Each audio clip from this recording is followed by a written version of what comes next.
Hi, Andy. How are you? I'm doing well, thank you. Excellent. So tell me, what is your main concern and the reason you want braces?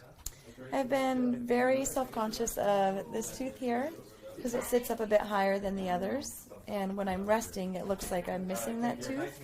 Okay. And some of my bottom teeth are a little bit crooked as well. And Okay. it just doesn't feel as comfortable as I think it could. Perfect. Yeah, I can see when you talk that the level of the teeth is a little off. So I will for sure get them all aligned. Perfect. Give you a nice level, so when you smile, you see a nice line of teeth Good. rather than one higher than the other, one in front and the other behind. Perfect. Would that make you happy? Yes, very much. Fantastic. Thank you. So what I like to do before I start, I like to put you back a little bit, if that's okay.